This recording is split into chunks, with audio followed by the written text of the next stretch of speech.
Hello दोस्तों, welcome to Hindi code class. तो आज के इस लेक्चर में हम जानेंगे कि जावा के ऑपरेटर्स क्या होते हैं, कौन कौन से ऑपरेटर होते हैं, उनको कहाँ यूज किया जाता है, कैसे यूज करते हैं, इन सारी चीज़ों को आज समझेंगे। इससे पिछले लेक्चर में मैंने बताया था कि तो जावा मेथड क्या होते हैं, कैसे यूज करते हैं, स्टैटिक और नॉन स्टैटिक मेथड क्या होते हैं, प्री बिल्ड और यूजर डिफाइंड मेथड क्या होते हैं। तो जिनने भी अभी मेरा पिछला वीडियो नहीं देखा, एक बार उसको देख लो, जिससे कि मेथड से रिलेटेड जो भी डाउट हैं, जो भी चीज़ें हैं, वो क्लियर हो जाएं। तो चलिए आज के इस लेक्चर को शुरू करते हैं। सबसे पहले समझते हैं कि ऑपरेटर्स क्या होते हैं। तो जावा में ऑपरेटर एक सिंबल होता है जो हमें वेरिएबल या वैल्यू के साथ ऑपरेशन परफॉर्म करने की फैसिलिटी देता है, जैसे कंपेयर करना, एडिशन करना, कंडीशन चेक करना। ऐसे बहुत सारे ऑपरेटर हैं जिनका यूज करके हम बहुत सारे ऑपरेशन परफॉर्म कर सकते हैं। जैसे यहाँ पे आप एक एग्जांपल देख रहे हो, इंट a इक्वल टू 10 + 5। तो यहाँ पे जो इक्वल है ये भी एक सिंबल है, और ये प्लस है ये भी एक सिंबल है। तो इनके थ्रू हम कुछ ना कुछ ऑपरेशन परफॉर्म कर रहे हैं। जैसे हम इस प्लस के थ्रू 10 और 5 को ऐड कर रहे हैं, और इस इक्वल के थ्रू हम इस a वेरिएबल में वैल्यू असाइन कर रहे हैं। तो ये होते हैं ऑपरेटर। तो जावा में ऑपरेटर को हम कई कैटेगरी में डिवाइड कर सकते हैं, जैसे कि यहाँ पे मैंने मेंशन कर रखा है। तो यहाँ पे arithmetic operator, relational operator, logical operator, assignment operator, unary operator, bitwise operator, ternary operator और शिफ्ट ऑपरेटर, इन कैटेगरी में मैंने डिवाइड किया हुआ है। अब इनको हम एक एक करके समझते हैं। सबसे पहले हमारा अर्थमेटिक ऑपरेटर। तो यहाँ पे जो भी अर्थमेटिक ऑपरेटर हैं यहाँ पे मैंने मेंशन कर रखे हैं। तो अर्थमेटिक ऑपरेटर का इस्तेमाल बेसिक मैथ ऑपरेशंस के लिए किया जाता है। ये ऑपरेटर प्रिमिटिव डेटा टाइप का यूज़ तो करता ही करता है, बट कभी कभी स्ट्रिंग के साथ भी इसका यूज करना पड़ता है। इसका यूज हम 2 नंबर को ऐड करने के लिए करते हैं, या फिर इसका यूज हम किसी स्ट्रिंग को ऐड करने के लिए करते हैं। और जब हम स्ट्रिंग को ऐड करते हैं तो उसको हम कंकैटिनेशन बोलते हैं। इसके बाद है हमारा माइनस। इसका यूज 2 नंबर को सब्सट्रैक्ट करने के लिए किया जाता है। इसके अलावा इसका यूज अर्थमेटिक ऑपरेटर के साथ साथ यूनरी ऑपरेटर के साथ भी किया जाता है। फिर है मल्टीप्लिकेशन। तो 2 नंबर को मल्टीप्लाई करने के लिए इस सिंबल का यूज किया जाता है, बट इसको स्ट्रिंग के साथ यूज नहीं करना चाहिए। फिर है हमारा डिवीजन। तो 2 नंबर को डिवाइड करने के लिए डिवीजन का यूज किया जाता है। यहाँ पे आपको एक चीज़ का ध्यान रखना है कि जब आप इंट वैल्यू को डिवाइड करते हैं तो डेसिमल पार्ट हट जाता है, इसी चीज़ को ट्रंकेशन कहते हैं। फिर है मॉड्यूलर।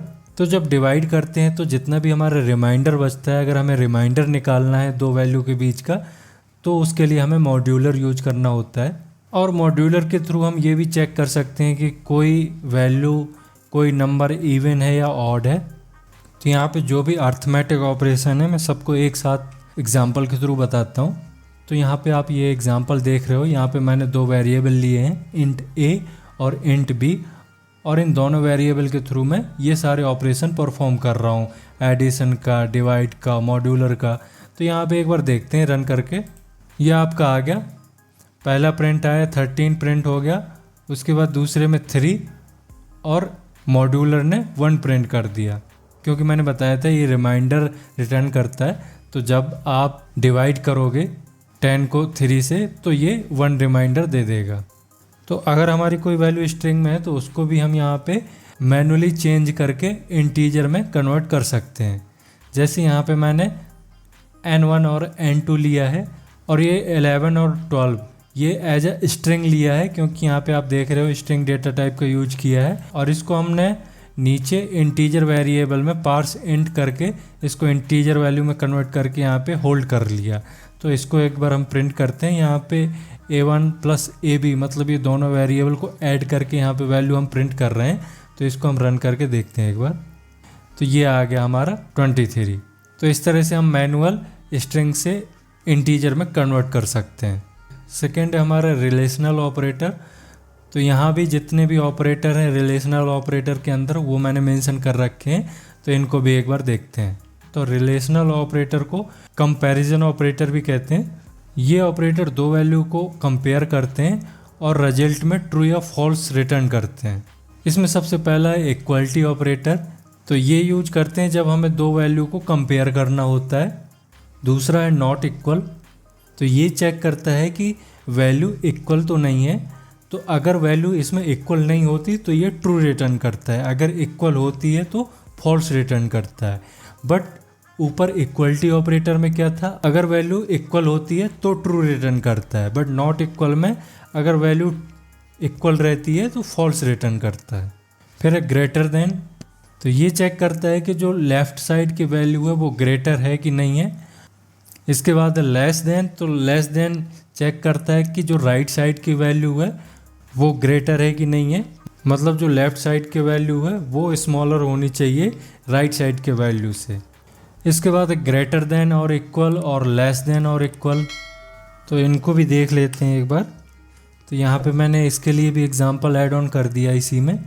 यहाँ पे जो एज है वो 18 ले रखी है और हमने जो प्रिंट स्टेटमेंट लगा रखा है वहाँ पे हम कंपेयर कर रहे हैं कि जो एज है वो ग्रेटर देन इक्वल टू 18 है या नहीं है। इसको रन करते हैं और ये ट्रू रिटर्न हो गया, क्योंकि एज हमने यहाँ पे 18 ले रखी थी और हम एज को ही 18 से कंपेयर कर रहे हैं कि या तो ये बड़ी होनी चाहिए या इक्वल होनी चाहिए। तो बड़ी तो नहीं है बट इक्वल है, इस वजह से ये ट्रू रिटर्न हो गया। इसके बाद है हमारा लॉजिकल ऑपरेटर। तो लॉजिकल ऑपरेटर कंडीशन को कंबाइन करने या लॉजिकल ऑपरेशन परफॉर्म करने के लिए यूज में आता है। इसमें 3 तरह के सिंबल होते हैं। सबसे पहले होता है लॉजिकल एंड, फिर लॉजिकल और लॉजिकल नॉट। तो जो लॉजिकल एंड होता है इसमें 2 कंडीशन होती हैं और दोनों कंडीशन ट्रू होनी ज़रूरी हैं। लॉजिकल और इसमें 2 कंडीशन चेक होती हैं और दोनों में से अगर एक कंडीशन भी ट्रू हो जाती है तो वो ट्रू रिटर्न कर देगा। यहाँ पे एक चीज़ ध्यान रखनी है, अगर सबसे पहली कंडीशन ही उसको ट्रू मिल जाती है तो दूसरी कंडीशन चेक नहीं करता, क्योंकि इसको एक ही कंडीशन चाहिए होती है। अगर इसको पहली कंडीशन फॉल्स मिलती है तभी ये दूसरी कंडीशन को चेक करेगा, वरना ये पहली कंडीशन ही चेक करके रिटर्न हो जाएगा और आपका रिटर्न में ट्रू दे देगा। दूसरा है लॉजिकल नॉट, तो ये यूज होता है बुलियन वैल्यू के साथ, मतलब अगर ये फॉल्स है तो इसको ट्रू कर देगा, अगर ट्रू है तो फॉल्स कर देगा। तो यहाँ पे इसका एग्जांपल भी देख लेते हैं। तो यहाँ पे मैं लॉजिकल ऑपरेटर का भी एग्जांपल ऐड ऑन कर देता हूँ। यहाँ पे देखिए, यहाँ पे मैंने 3 लाइन ऐड की हैं। सबसे पहले मैंने एज यहाँ पे लिखी है, एज वेरिएबल में 20। उसके बाद मैंने एक बुलियन वेरिएबल ले रखा है जिसको मैंने ट्रू कर रखा है। उसके बाद मैं यहाँ पे लॉजिकल एंड के थ्रू दोनों को चेक कर रहा हूँ। एक कंडीशन हमारी ये है और दूसरी ये है, ठीक है। पहली कंडीशन में चेक हो रहा है कि एज ग्रेटर देन और इक्वल टू 18, तो ये ट्रू है क्योंकि हमारा जो एज है वो 20 था, तो 20 बड़ा है, बराबर तो नहीं है लेकिन बड़ा है। तो इस ऑपरेटर का मतलब होता है या तो बड़ा होना चाहिए या इक्वल होना चाहिए, तो बड़ा है तो इसका मतलब ये ट्रू है। और दूसरा एज इंडियन, तो एज इंडियन को हमने पहले ही ट्रू असाइन कर रखा है यहाँ पे, तो दोनों कंडीशन ट्रू हो गई, इस वजह से ये ट्रू रिटर्न करेगा। इसको हम रन करते हैं। ओके, तो हम पहले क्या करते हैं, ये पूरा कोड कमेंट कर देते हैं। ये मैंने कमेंट कर दिया। ये एरर क्यों आ रही थी, क्योंकि इस एज नाम के और भी वेरिएबल थे। तो जावा हमें बता रहा था कि जो आपने यहाँ पे एज मेंशन किया है ये ऑलरेडी आपने कहीं पे डिफ़ाइन कर रखा है, तो यहाँ हमने ऊपर डिफ़ाइन कर रखा था। अब इसको हम रन करते हैं तो ये आ गया ट्रू। तो मैंने बताया था जो हमारा लॉजिकल एंड है उसके लिए दोनों कंडीशन ट्रू होनी ज़रूरी है। इसी तरह से आप खुद से भी चेक कर सकते हो, आप खुद से ट्राई करिए। मैं यहाँ पे एक और बता रहा हूँ। अब यहाँ पे मैं लॉजिकल और के बारे में बात कर रहा हूँ। अब यहाँ पे मैं कंडीशन को फॉल्स कर देता हूँ। यहाँ पे मैं करता हूँ 50, तो इसका रिटर्न क्या आएगा, ट्रू, क्योंकि ये कंडीशन तो हमारी फॉल्स हो गई बट ये हमारी ट्रू हो गई। तो इसको एक ही कंडीशन ट्रू चाहिए होती है लॉजिकल और ऑपरेटर को। तो इसको हम चेक करते हैं और ये आ गया ट्रू, ठीक। अब नेक्स्ट है हमारा असाइनमेंट ऑपरेटर। तो असाइनमेंट ऑपरेटर का काम होता है कि किसी भी वेरिएबल में वैल्यू को असाइन करना। ये राइट से लेफ़्ट की तरफ काम करता है। मतलब अगर मैं यहाँ पे लिखूँ a = 5, तो पहले 5 एवेल्यूट होगा, उसके बाद a, तो ये राइट से लेफ़्ट की तरफ काम करता है। इसके अलावा असाइन ऑपरेटर में कुछ शॉर्टकट भी ऑपरेटर होते हैं जिसको कंपाउंड असाइनमेंट ऑपरेटर भी कहते हैं। जैसे हमारे ऐड एंड असाइंड है, subtract and assign, multiply and assign, तो ये कंपाउंड असाइंड स्टेटमेंट हैं। तो ये मैं आपके लिए छोड़ता हूँ, ये आपको प्रैक्टिस करना है और मुझे कमेंट में बताना है कि आपने कौन कौन से असाइन ऑपरेटर को यूज किया, और अगर उनमें कुछ आपको कन्फ्यूजन समझ में आता है तो वो भी आप मुझे कमेंट में बताइए, तो मैं उसके लिए फिर अलग से आपको किसी वीडियो में समझाने की कोशिश करूँगा। तो अब हम बात करते हैं यूनरी ऑपरेटर के बारे में। तो यूनरी ऑपरेटर सिर्फ एक ऑपरेंड पर काम करते हैं।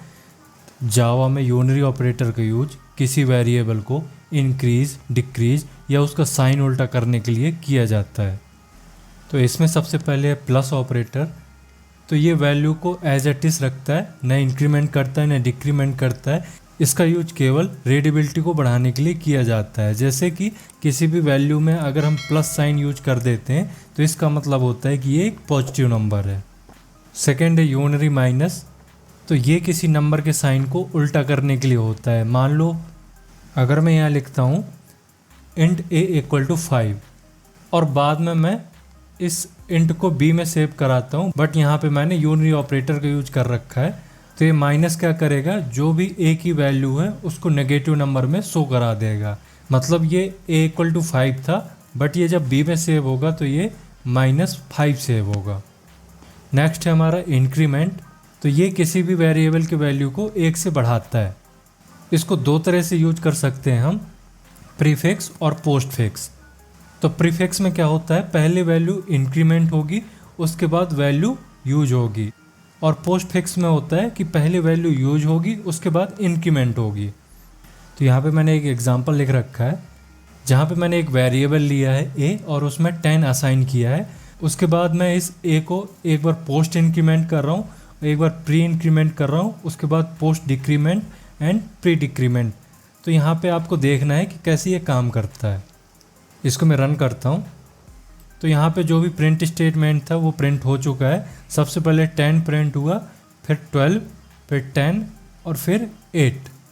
तो ये देखते हैं किस तरीके से 10 प्रिंट हो रहा है और 12 प्रिंट हो रहा है। तो सबसे पहले a++, मतलब ये इंक्रीमेंट हो रहा है बट ये पोस्ट इंक्रीमेंट हो रहा है। और पोस्ट इंक्रीमेंट में मैंने बताया था कि पहले वेरिएबल यूज होगा, वेरिएबल की वैल्यू जो भी होगी यूज होगी, उसके बाद इंक्रीमेंट होगा।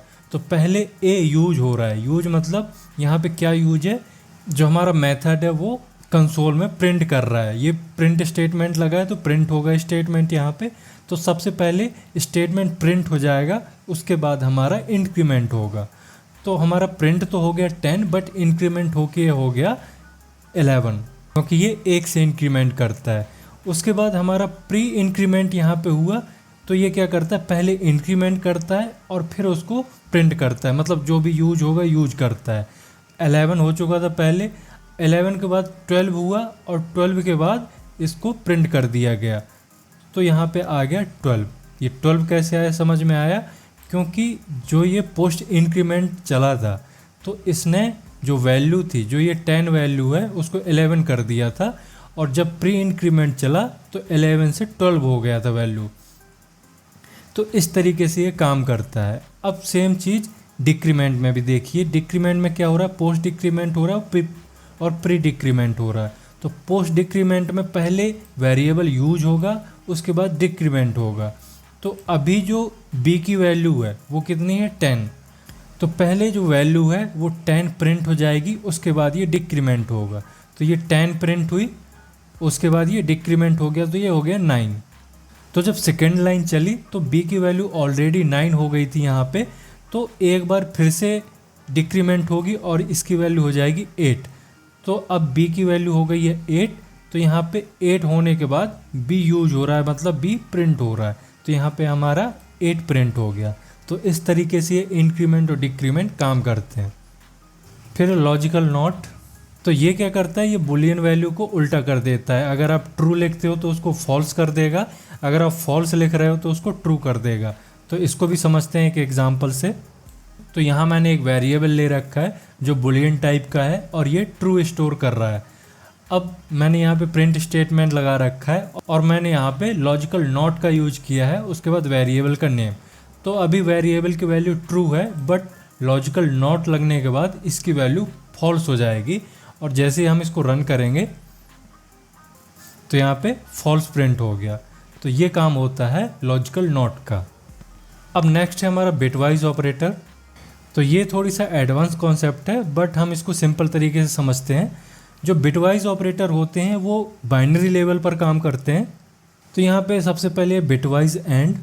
तो ये क्या करता है, ये हर बिट पर एंड ऑपरेशन करता है, और इसका एक रूल है, अगर 1 और 1 दो बिट हैं तो उसको 1 ही कैलकुलेट करेगा और बाकी सबको 0। इसको एग्जाम्पल के थ्रू मैं समझाता हूँ। मैंने एक यहाँ पे ए वेरिएबल ले रखा है जिसमें 5 असाइन किया है, बट जब इसको आप बाइनरी में चेंज करोगे तो ये 0101 से कन्वर्ट होगी। मतलब इंटीजर में इसको 5 लिख सकते हैं और बाइनरी में इसको 0101 लिख सकते हैं।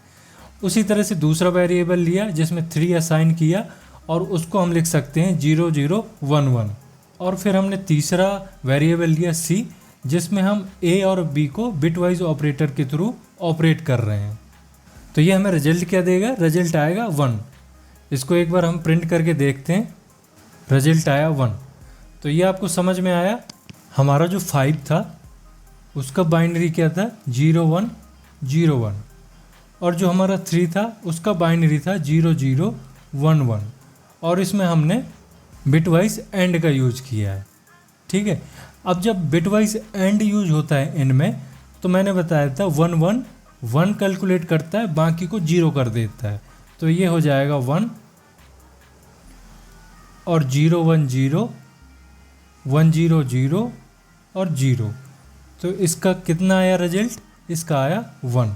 तो इस तरीके से ये बिटवाइज एंड कैलकुलेट करता है चीज़ें, इस तरीके से रिजल्ट देता है। अब हमारा बिटवाइज और, इसका रूल ये है कि 0 और 0 को ये 0 रिटर्न करेगा, बाकी को 1 रिटर्न करेगा। जैसे सेम एग्जांपल लेते हैं यहाँ भी, और मैं यहीं पे आपको समझाता हूँ। मान लो एक हमारी वैल्यू है 5 और दूसरी है 3। तो इसको जब हम बाइनरी में कन्वर्ट करेंगे तो 0101 जो मैंने ऊपर बताया है सेम वही है, और इसको जब हम कन्वर्ट करेंगे तो 0011। अब इसमें मैंने बिटवाइज और का यूज किया। तो बिटवाइज और क्या करेगा, मैंने अभी बताया कि जो 00 होगा उसको 0 करेगा, बाकी को 1 कर देगा। तो यहाँ पे 11 भी 1 हो गया, 000 हो गया, सॉरी 111 हो गया, 01 हो गया, 10 भी 1 हो गया, और ये आ गया 0। तो ये कितना आया 1110। वैल्यू कितनी आ जाएगी इसकी, तो ये आ गया इसका 7। तो अगर आपको ये जानना है कि बाइनरी को डेसिमल वैल्यू में कैसे कन्वर्ट करते हैं तो आप मुझे कमेंट में बताइए। तो इसके लिए मैं एक सेपरेट वीडियो बनाऊंगा जिसमें मैं आपको सिंपल ट्रिक्स बताऊंगा, जिसके थ्रू आप इजीली किसी भी बाइनरी वैल्यू को डेसिमल वैल्यू में कन्वर्ट कर पाएंगे। फिर है हमारा बिटवाइज एक्सऑर। तो बिटवाइज एक्सऑर का रूल क्या होता है कि अगर बिट अलग है तो 1 और सेम है तो 0। तो यहाँ पे हम सेम एग्जांपल लेते हैं 0 1 0 1, और 3 को हम यहाँ पे लिखेंगे 0 0 1 1, और यहाँ पे जो हम ऑपरेशन परफॉर्म कर रहे हैं वो है बिटवाइज एक्सऑर। तो मैंने बताया कि अगर सेम है तो 0 होगा, अगर अलग अलग है तो 1 होगा। तो ये सेम है तो ये हो गया 0, ये अलग अलग बिट है तो 1, ये भी अलग बिट है तो 1, ये सेम बिट है तो ये 0। तो इसका आउटपुट आ जाएगा 6। अब बात करते हैं बिटवाइज कॉम्प्लीमेंट की। ये क्या करता है, ये हर बिट को उल्टा कर देता है। अगर बिट 1 है तो उसको 0 कर देगा, और अगर 0 है तो उसको 1 कर देगा। इसको हम एग्जाम्पल के थ्रू समझते हैं। यहाँ पे मैं अपना कोड लगाता हूँ और इसको रन करता हूँ। ये आ गया -6।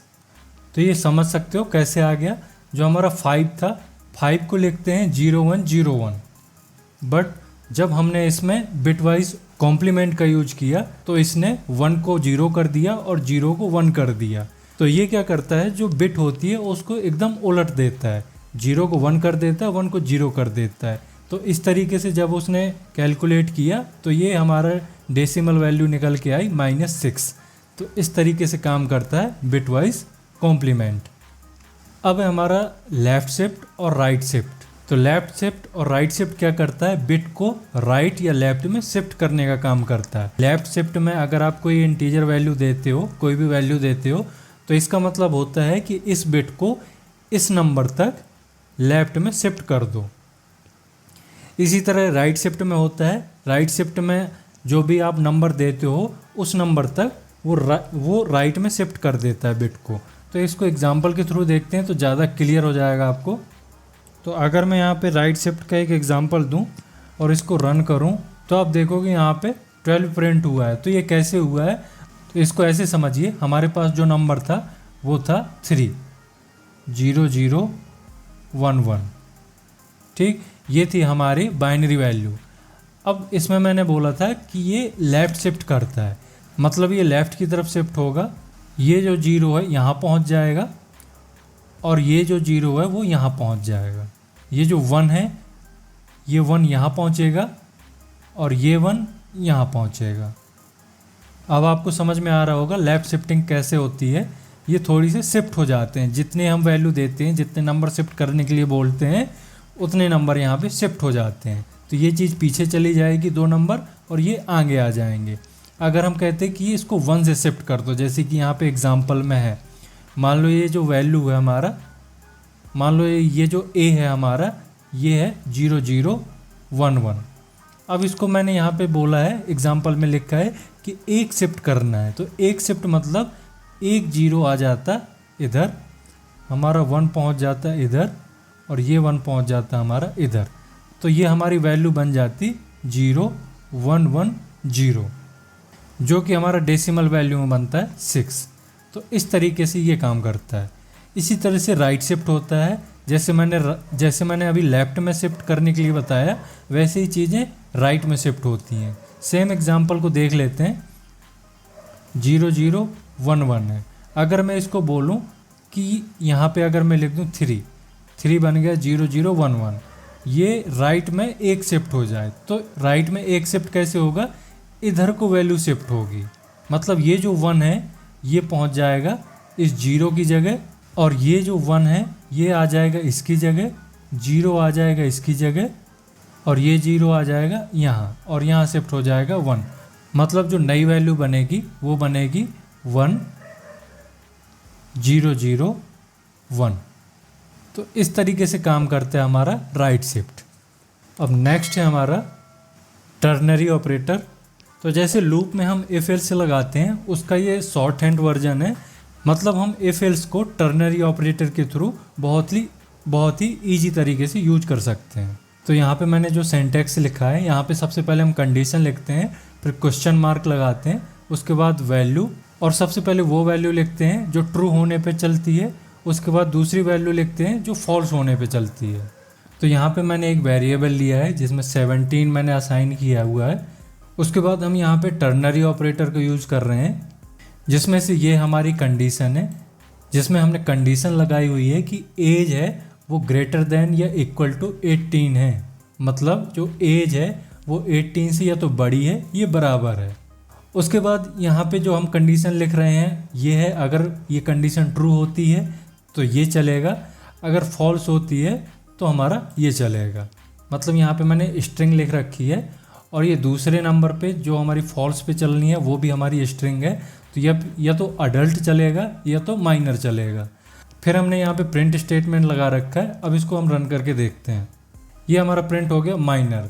तो आपको ये समझ में आया होगा कि सबसे पहले हम इसमें कंडीशन लगाते हैं और फिर उसके बाद क्वेश्चन मार्क के बाद वो वैल्यू लिखते हैं जो ट्रू होने पे चलेगी, और दूसरे नंबर पे वो वैल्यू लिखेंगे जो हमारी फॉल्स होने पे चलेगी। तो ये हमारी कंडीशन फॉल्स हो गई थी, जिस वजह से हमारा माइनर चला और इस रिजल्ट वेरिएबल में माइनर होल्ड हो गया और ये हमारा प्रिंट हो गया। तो इस तरीके से काम करता है हमारा टर्नरी ऑपरेटर। अब है हमारा शिफ्ट ऑपरेटर। तो इन ऑपरेटर का यूज बाइनरी बिट के साथ होता है। ये लेफ़्ट या राइट में किसी भी बाइनरी को शिफ्ट कराने के लिए यूज होता है।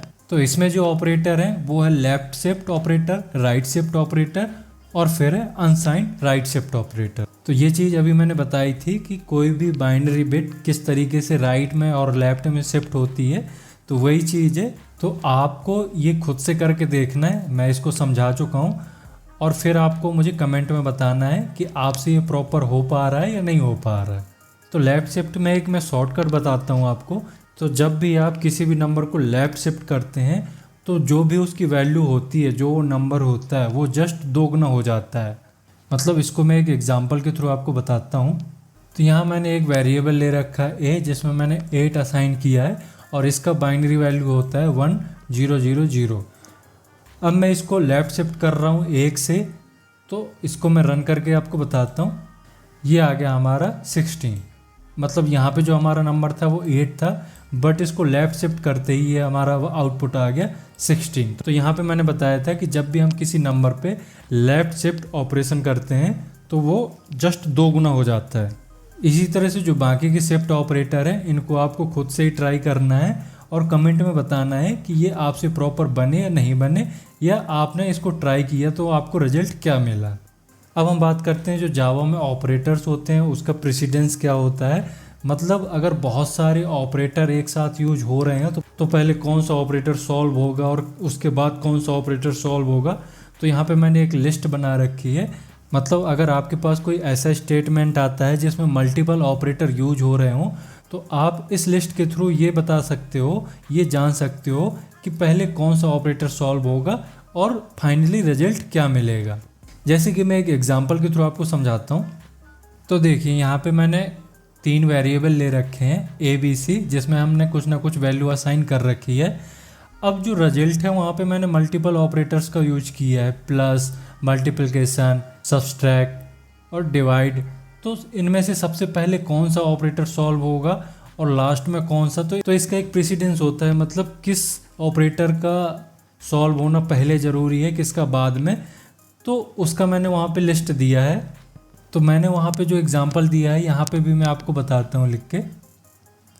10 + 5, फिर मल्टीप्लिकेशन सी मतलब 2, ये 2 है, -4 / 2। तो ये चीज़ है। अब इसमें आपको बताना है कि पहले क्या सॉल्व होगा। तो पहले मल्टीप्लाई होगा, फिर डिवाइड होगा, फिर अगर मॉड्यूलर है तो मॉड्यूलर सॉल्व होगा, मतलब रिमाइंडर निकलेगा, और उसके बाद प्लस और फिर माइनस। तो यहाँ पे हमें सबसे पहले इसको सॉल्व करना है। तो पहले हमारा ये सॉल्व होगा और ये आ जाएगा हमारा 10। फिर सॉल्व होगा ये, फिर हम सॉल्व करेंगे डिवाइड को, तो यहाँ पे आ जाएगा हमारा 2। अब हमारा साइन बचा माइनस और इधर साइन बचा प्लस और यहाँ पे वैल्यू है 10। अब हमें इसको सॉल्व करना है। तो इसमें हम माइनस या प्लस को किसी भी तरीके से सॉल्व कर सकते हैं। तो पहले यहाँ तो सबसे पहले यहाँ पे प्लस है तो हम पहले प्लस को सॉल्व कर लेते हैं। तो ये हो गया 20 - 2, तो ये हमारा आ गया 18। अब हम इसको रन करते हैं तो यहाँ पे आ गया हमारा 18। तो ये चीज़ भी आपको ध्यान रखनी है।